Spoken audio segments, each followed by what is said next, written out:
The Craigslist Nightmare, a blood-soaked hunt. It was a dark and stormy night as Rachel, a young woman in her early 20s, sat alone in her small apartment. She was scrolling through Craigslist, looking for odd jobs to make some extra money.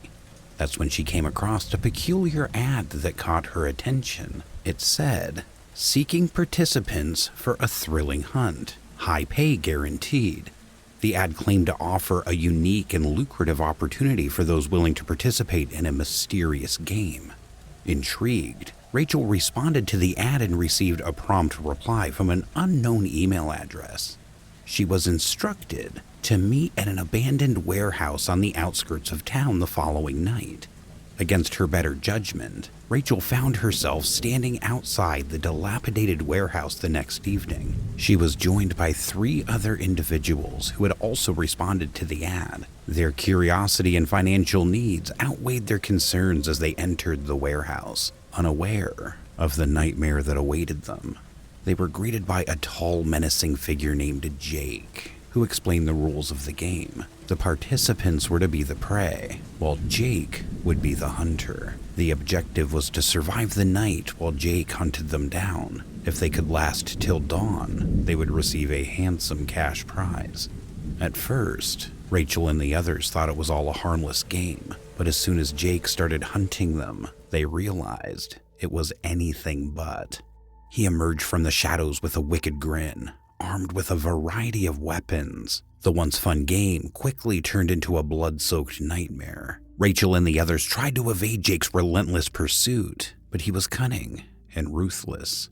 One by one, the participants fell victim to Jake's sadistic traps and vicious attacks. Rachel's heart pounded in her chest as she ran through the dark and claustrophobic corridors of the warehouse, desperately trying to stay alive. She saw her fellow participants gruesomely slaughtered before her eyes, their lifeless bodies leaving a trail of blood in their wake. Her own survival instincts kicked in, and Rachel did whatever it took to stay one step ahead of Jake. She crawled through vents, hid in dark corridors, and used improvised weapons to defend herself. But the odds were stacked against her, and her terror grew with each passing moment.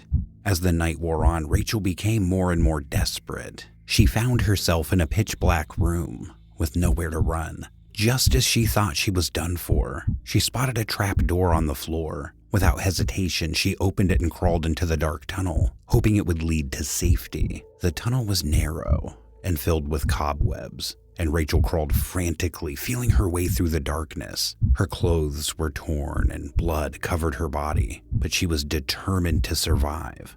Finally, Rachel emerged from the tunnel outside the warehouse. She thought she had escaped, but Jake was waiting for her. He lunged at her with a knife, but Rachel fought back with all her remaining strength. The two engaged in a brutal and bloody fight, with Rachel using every ounce of her determination to stay alive.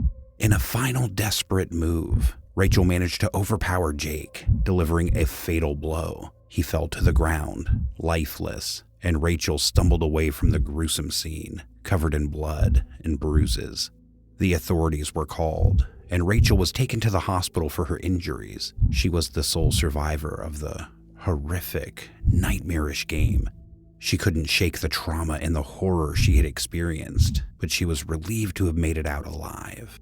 It was later revealed that the Craigslist ad was a cruel hoax orchestrated by a group of deranged individuals who derived pleasure from hunting and torturing unsuspecting victims. They had set up the fake ad to lure innocent people and satisfy their sadistic cravings. The authorities were able to track down and apprehend the group behind the fake Craigslist ad. Rachel, still haunted by the nightmare she had endured, provided crucial testimony that led to their conviction. The abandoned warehouse was found to be a den of horrors, with evidence of previous victims who had suffered similarly gruesome fates. In the aftermath of the ordeal, Rachel struggled with PTSD and nightmares, but she was grateful to have survived. She sought therapy and support from loved ones, slowly working through the trauma and trying to rebuild her life. The story made headlines, serving as a cautionary tale about the dangers of online ads. and the importance of being vigilant when responding to unknown or suspicious offers. It also prompted the increased scrutiny of online marketplaces like Craigslist, with stricter safety measures put in place to prevent similar incidents. Despite the physical and emotional scars, Rachel eventually found solace in helping other survivors of traumatic experiences. She became an advocate for victims of violence and a vocal proponent of online safety. Her bravery and resilience inspired others, and she was hailed as a hero and a survivor. As for the fake Craigslist ad perpetrators, they were brought to justice and faced severe penalties for their heinous acts. Their twisted game had caused irreparable harm to innocent lives, and they were held accountable for their atrocities.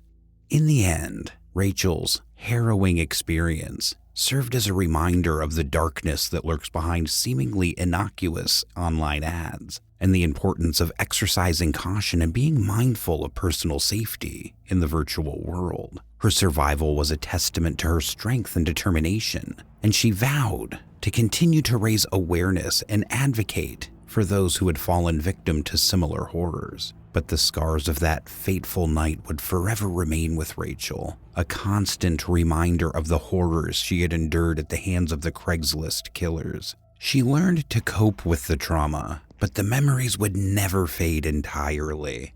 The nightmarish ordeal had changed her forever, leaving her with a deep-seated fear of the dark and a heightened sense of caution in her interactions with strangers. Rachel's life took a new direction as she embarked on a mission to spread awareness about online safety and advocate for victims of violence. She used her own story to inspire others and make a positive impact in the world. Though the wounds were deep, Rachel refused to let herself be defined by the gruesome events of that night. She was a survivor, a fighter, and a beacon of hope for others who had faced similar horrors. As the years passed, Rachel found solace in knowing that her voice had made a difference.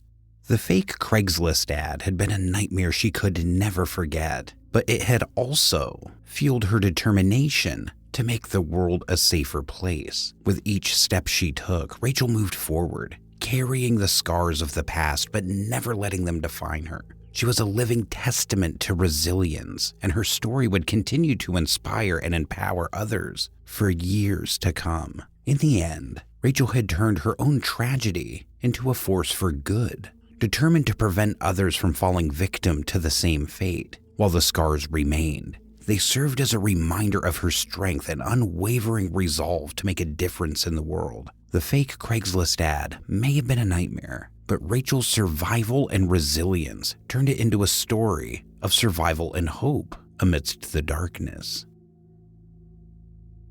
The Craigslist ad, uncovering online horrors.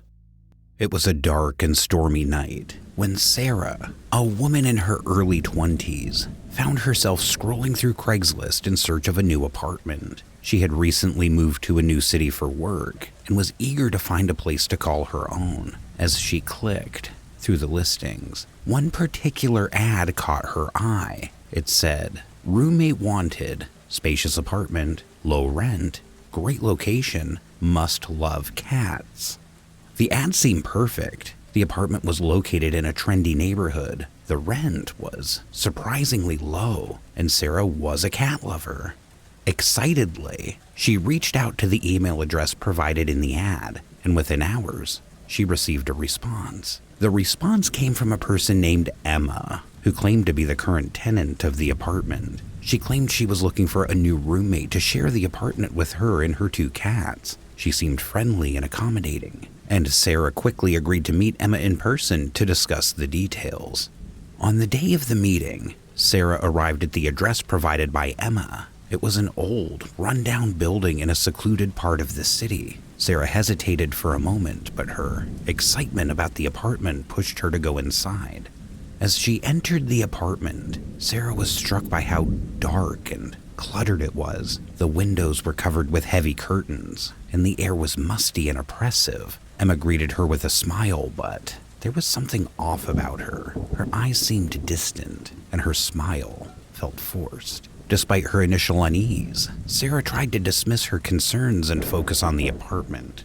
Emma showed her around, and Sarah was impressed by the size of the rooms and the affordable rent. The two cats, Luna and Milo, were friendly and seemed to take a liking to Sarah. Sarah agreed to move in the following week and started packing her belongings. But as she settled into the apartment, she began to notice strange things. Emma's behavior was erratic, and she often disappeared for hours without explanation. The apartment seemed to have a strange aura, and Sarah felt like she was being watched.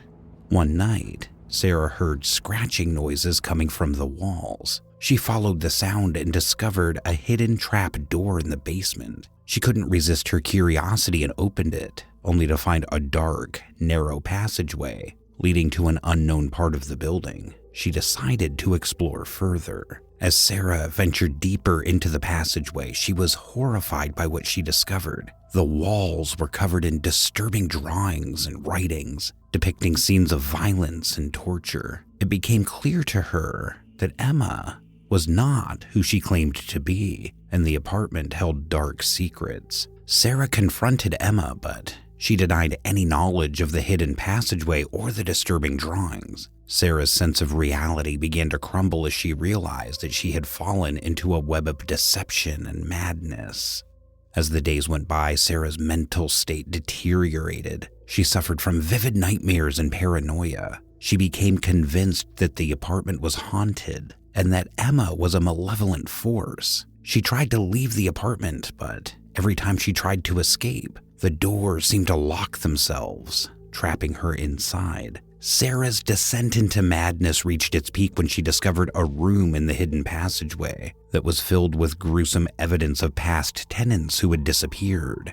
The truth dawned on her. Emma was a deranged killer who had lured unsuspecting victims through the fake Craigslist ad. Sarah knew she had to escape before she became the next victim. She gathered her courage, devised a plan, and waited for an opportunity to slip past Emma and leave the apartment. In a heart-pounding showdown, Sarah managed to outsmart Emma and break free from the apartment. She ran through the dark, narrow passageway, feeling her heart pounding in her chest. As she emerged from the hidden passage, she found herself outside the building in the pouring rain. Sarah didn't stop running until she reached a nearby police station. She told them everything she had discovered about Emma and the horrors she had experienced in the apartment. The police were initially skeptical, but Sarah's evidence was undeniable. They launched an investigation into Emma's activities and discovered a chilling truth.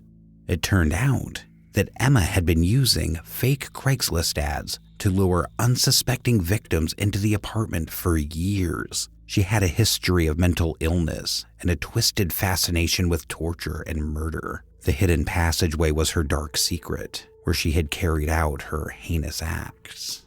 Sarah's story made headlines, and the apartment building became notorious in the local community.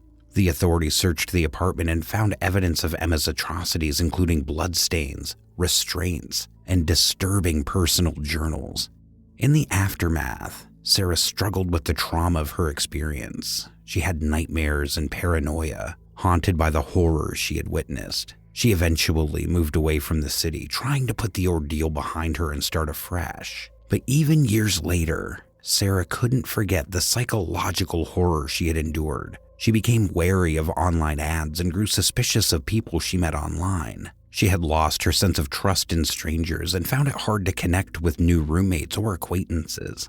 Despite the scars left by her traumatic experience, Sarah sought therapy and gradually rebuilt her life. She learned to trust her instincts and be cautious in her interactions with others. She also became an advocate for online safety, spreading awareness about the dangers of fake online ads and the importance of exercising caution when dealing with strangers. As for Emma, she was found guilty and sentenced to life in prison without parole. Her apartment was condemned, and the hidden passageway was sealed off. The building became a haunting reminder of the horrors that had occurred within its walls. In the end, Sarah's life took a new direction. She moved to a different city, found a supportive community, and slowly regained her sense of security. But the memories of the fake Craigslist ad and the horror she had uncovered in the apartment would forever be etched in her mind. a chilling reminder of the dangers that lurk in the shadows of the online world. And to this day, whenever Sarah sees a seemingly perfect Craigslist ad, she remembers the darkness that can hide behind the screen and reminds herself to always be vigilant in her online dealings, for she knows that not everything is as it seems, and the true online horrors of the human mind can sometimes be found in the most unexpected places. Craigslist Jobs, the last shift. It was a difficult time for Emily. She had just graduated from college and was desperate for a job. She had applied to dozens of positions, but so far, no luck. It was then that she stumbled upon a Craigslist ad that seemed perfect for her. It was for a marketing position at a well-known company, and the pay was great. Emily couldn't believe her luck and immediately sent in her application. A few days later, Emily received a response from the company inviting her for an interview. She was ecstatic and made her way to the address provided in the email. It was a rundown building in a part of town she wasn't familiar with.